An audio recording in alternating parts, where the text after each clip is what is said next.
The Prophet Muhammad ﷺ revealed a powerful wealth strategy that most Muslims simply don't take advantage of. Today, we look at people like Warren Buffett, Alex Hormozi, Ray Dalio. But 1400 years ago, our Prophet ﷺ showed us 5 wealth hacks that you and I can start doing from today. And the very last one of those that I'm going to share with you is the most powerful one.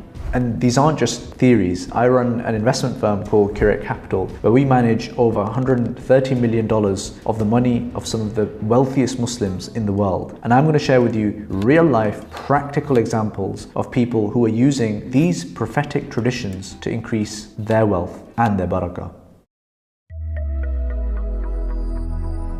There's a very specific and simple dua that the Prophet Muhammad ﷺ would make for wealth that most Muslims don't know about, but now you do. The dua is, Allahumma aghnini bihalalika an haramik wa bi fadlika amman siwak. Now, many of us mindlessly repeat du'as like the above, expecting instant returns. But the key here is to ask with the sincerity that Allah subhanahu wa ta'ala will answer the dua when the time is right for us, in the manner that is right for us.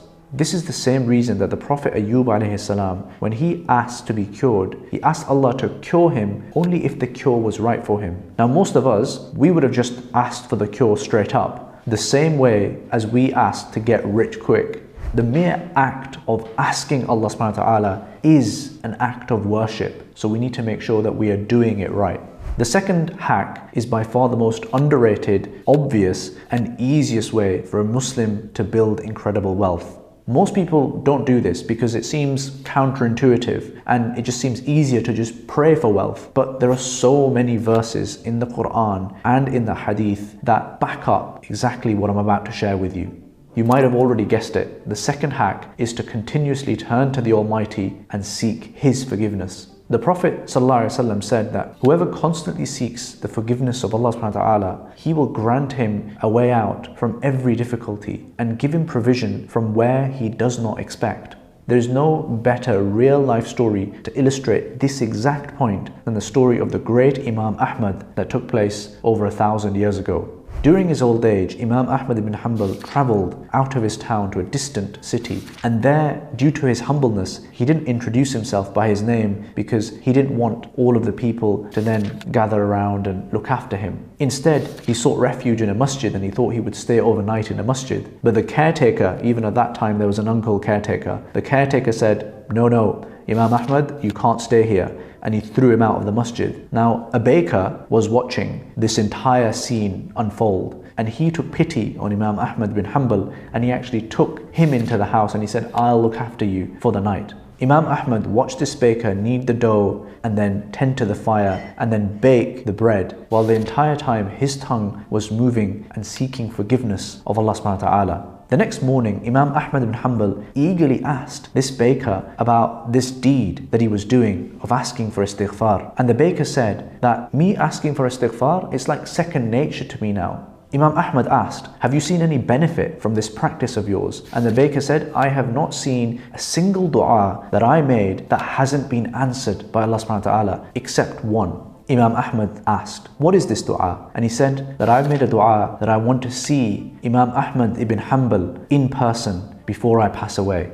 Tears came down the face of Imam Ahmad and he said, I am Imam Ahmad ibn Hanbal and Allah subhanahu wa ta'ala has brought me hundreds of miles away to this place so that I can answer your dua. This is a really powerful reminder of the power of istighfar. But if that didn't convince you, this next even more powerful incident from the times of Hassan al-Basri will do. A man came to him and he complained about this drought, and Hassan al-Basri said, make istighfar. Then another man came to Hassan al-Basri and he was complaining about poverty, and Hassan al-Basri said, make istighfar. And then another man came, and this one he wanted a child, and Hassan al-Basri said, make istighfar. Another man came to him, and this time he asked about his garden being dry, and Hassan al-Basri, he didn't send him to B&Q, he told him to make istighfar. And his students around him asked him about this, and they were thinking, is Hassan al-Basri become a one-trick pony here? But Hassan al-Basri said, no, this is not me speaking, this is the Quran, this is Allah subhanahu wa ta'ala speaking in Surah Nuh, where He said, فَقُلْتُ اسْتَغْفِرُوا رَبَّكُمْ إِنَّهُ كَانَ غَفَّارًا يرسل السماء عليكم مدرارا ويمددكم بأموال وبنين ويجعل لكم جنات ويجعل لكم أنهارا.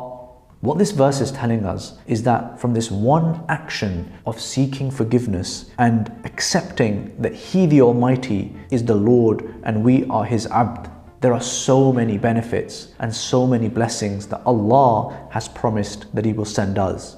Now, if you thought the first two hacks were easy, the third one doesn't even require that you move your lips. Again, it's the easiest thing in the world, but most Muslims, you and I, we don't know about this. Now, the third hack is to just very genuinely feel a sincere gratefulness for all of the blessings that Allah subhanahu wa ta'ala has given us. And you know what I'm feeling grateful for? It's because I know that thousands of you over the years have shared our videos to be able to spread the message of this channel to others. Now, please do take this moment to share this video, this message with others that you think will benefit from this. Allah subhanahu wa ta'ala, He promises in the Quran that if you're grateful, Allah will increase you in favor. There's a famous psychological study that beautifully explains this Quranic maxim. Here you've got two pictures. In one of these pictures, you see a boy who's beaming. He's really, really happy because he's been given a slice of cake. And in the other picture, you see a boy who's really, really sad because he's been given the entire cake, but it's missing a slice. How can that be when the person who's been given the entire cake is the one who's unhappy and the one who just has one slice is the one who's beaming with joy? The answer is simple, and that is the focus of the boy who was happy was on what he had been blessed with, while the focus of the boy who had the entire cake was on the missing piece. And when we focus on our own blessing, it enlarges. And the whole essence of ghina, of wealth in Islam, literally the Arabic word, is to be free from need, to not need anything else. And so that's actually the heart of the secret of wealth. And on the flip side, if we just focus just on what's missing, we will actually end up feeling less poor. Now, this fourth hack, Muslims are actually famous for, but we often need a bit of a reminder about it. And non-Muslims, they completely struggle to understand how this even makes any sense, because the way that this hack works requires Iman. The fourth hack is to give charity for the sake of Allah. Very famously, as we hear from all the charities, and it's true, the Prophet ﷺ said, giving charity does not decrease wealth, it does the opposite. We hear this, but we sometimes don't truly internalize it. The Prophet said, give in charity without delay because it stands in the face of calamity. So giving in charity actually doesn't only increase our wealth, it actually protects it from the downside as well. And just in case you're thinking, oh, that's nice, I'll give some charity, but the moment I'm saving up for a car, I really need that Range Rover. The Prophet said that the best kind of charity that you can give is when you're still struggling a little bit, but you're hoping that you'll get wealthy. And that's the point when you give charity. So, brothers and sisters, you should give until you feel like you've gone a little bit too far. You're just on that brink. Because Allah subhanahu wa ta'ala, He says in the Quran, وَالَّذِينَ إِذَا أَنفَقُوا لَمْ يُسْرِفُوا وَلَمْ يَقْتُرُوا وَكَانَ بَيْنَ ذَلِكَ قَوَامًا. Those, when they are giving in charity, they don't give it so extravagantly, and they also don't give it so that they're miserly. They're somewhere in the middle. And last but not least, as I promised at the start of this video, I'm going to share with you the most powerful hack there is to make incredible wealth as taught by our Prophet ﷺ. Waking up early in the morning. The Prophet made a dua to Allah subhanahu wa ta'ala and he said, "Oh Allah, bless my nation in the hours of the morning." And the reason why this is the most powerful hack is because you can practice the other four hacks in this one hack. You can get up, you can ask forgiveness, you can give charity, you can feel grateful and content in your heart. You can make a specific dua for wealth, and you do that all in the morning. So it magnifies the other four hacks. For all of you Forex traders who are using leverage, this is the real halal leverage that you should be using. And the thing about this wealth hack is the hours of 5 and 9 are very special. Many people that I know swear by the fact that they get more done during these 4 hours than they get done between the hours of 9 to 5, the 8 hours that come after that. And if you do that consistently, that you build up such an advantage over everyone else, that wealth is almost like an inevitable implication of this.